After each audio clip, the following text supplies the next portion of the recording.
Less than 2 months after a dramatic launch abort, the Russian space agency is readying another Soyuz FG booster and crew ferry ship for launch from the Baikonur Cosmodrome in Kazakhstan Monday to carry a veteran cosmonaut, a Canadian flight engineer and a NASA astronaut to the International Space Station.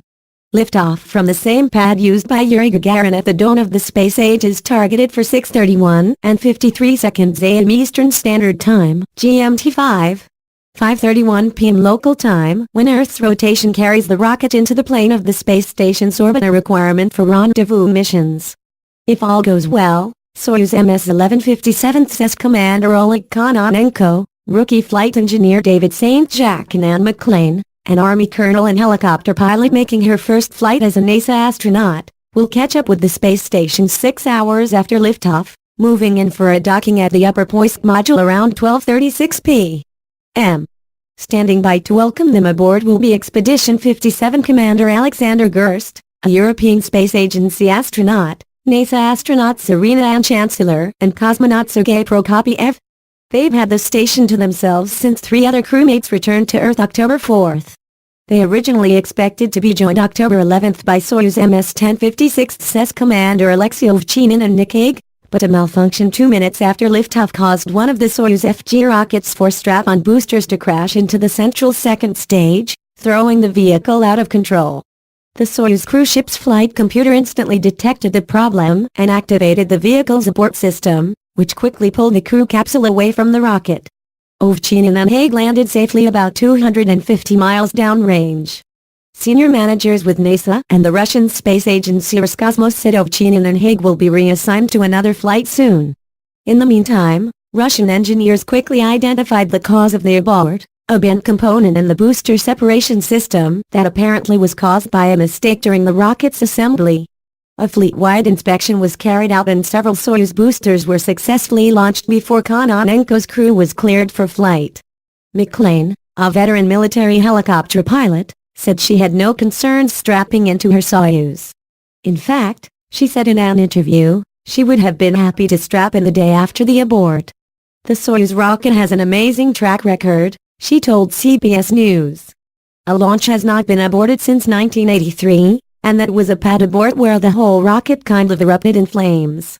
And the crew successfully landed and went off to fly again. Going to space is not easy. The crew in October was lucky. But so is every crew that has flown in space over the last 50 years, 60 years. You know, I'm very familiar with the rocket, and with the redundancy of their systems, and with their safety systems. And I'll be frank with you, I would have gotten on a rocket the day after that happened. The launch abort threw a wrench into the carefully planned space station resupply and crew rotation schedule. Gerst, Prokopyev and Ann Chancellor originally planned to return to Earth on December 13, leaving the station in the hands of Ovchinin and Hague until Kononenko's crew arrived on December 20. In the wake of the launch mishap, Roscosmos moved up the Soyuz MS-1157's launch to December 3 and delayed the departure of Gerst's crew until December 20. Giving the two crews nearly 3 weeks to deal with the arrival of a Spacek's Dragon cargo ship and a spacewalk by Prokopyev and Kononenko on December 11. Depending on when the Dragon arrives, it's currently scheduled for launch Tuesday and berthing at the station Thursday. NASA may consider staging 1 and possibly 2 spacewalks to install a second set of replacement batteries in the space station's solar power system. Those spacewalks were put on hold in the wake of the launch abort. The primary goal of the Russian spacewalk December 11 is to inspect the Soyuz MS-09/55S ferry ship that will carry Gerst, Prokopyev and Ann Chancellor back to Earth on December 20. In late August, sensors detected a pressure drop in the space station's atmosphere that was traced to the upper habitation module of the Soyuz MS-09 vehicle. An inspection revealed what looked like a small hole drilled into an interior panel, and while it appeared to be the result of a deliberate action, presumably before launch, the Russians have not yet revealed any conclusions. In any case, Prokopyev sealed the hole with cloth soaked in epoxy and the leak stopped. Russian engineers ordered the spacewalk to inspect the exterior of the Soyuz to look for any signs of damage that might be related to the hole found inside the spacecraft. Ann Chancellor said she had no concerns about coming home aboard the Soyuz. They're going to be inspecting just the integrity of our vehicle, make sure that everything looks okay, she told CBS News in a November 29 interview. Of course, Everything on the ISS can get pummeled by what we call micrometeoroid debris all the time, and so they're just checking the integrity of that vehicle. We did have that small leak at the end of August, and so they want to make sure everything looks okay prior to us undocking. With the departure of the Expedition 57 crew on December 20th, Kononenko, St. Jack and McLean will have the station to themselves for an indefinite period. Roscosmos originally planned to launch a fresh crew to the lab in April, but the post-abort crew rotation schedule is under discussion and not yet finalized. As it now stands, McLean and her crewmates can expect to be alone for 2 months or more. With a wealth of experience in a variety of disciplines, that should be no problem, even though 2 of the crew members are space rookies.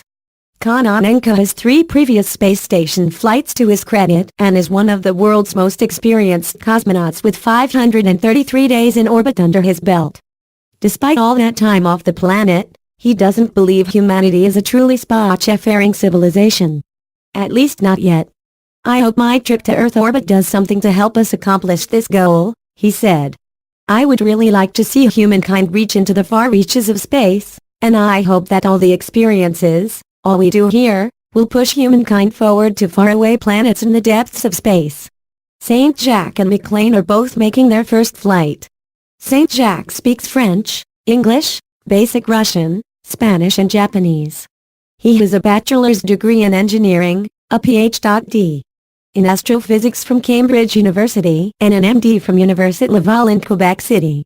He also holds a commercial pilot's license with multi-engine and instrument ratings, and an advanced scuba diving license. His hobbies are mountaineering, cycling, skiing and sailing. "The one thing that defined me as a child was curiosity," he said before launch. "I'm one of those people who just can't stand it when I don't understand something, I've just got to get to the bottom of it. That led to me really liking school, and trying to stay there as long as I could." He started with engineering, because I was interested in how things work, and moved on to astrophysics, to learn more about how the universe works, how nature works. From there, he moved to medicine to know how people work. "This quest for knowledge and understanding is at the core of who I am, and I think that's at the core of space exploration as well," he said. "It's all about understanding where we come from, our planet, our universe. It's also all about exploring and all about, in the end, expanding our perspective." McLean is a West Point graduate and Marshall Scholar with a bachelor's in mechanical/aerospace engineering, a master's in aerospace engineering from the University of Bath, and a master's in international relations from the University of Bristol, both in the United Kingdom. A senior Army aviator, McLean has more than 2,000 hours flying time in 20 different aircraft and is certified in the O-58D Kiowa Warrior helicopter as an instructor pilot.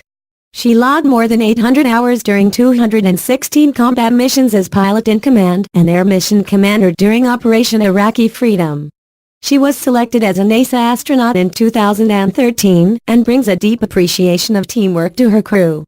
"Growing up in Spokane, all the way through college and throughout my adult life, I've played team sports, I've played everything under the sun, I've tried it all. And when I finally found rugby, I found something I was good at because it didn't require much coordination," she laughed.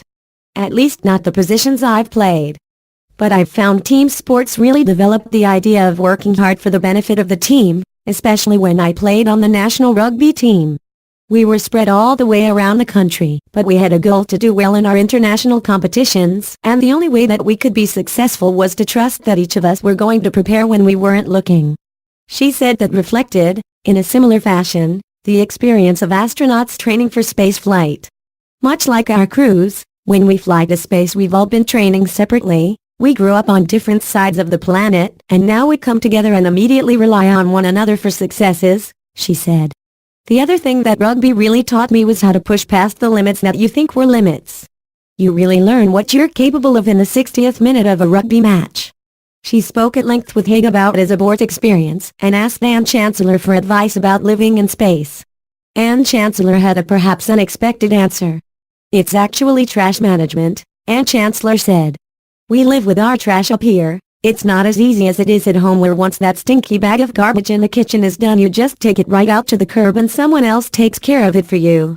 Up here, we really have to be really careful about separating what we call wet trash, like food items, from dry trash or even hardware trash, and then trying to get all that trash off of station and into one of our visiting vehicles. It's really eye-opening.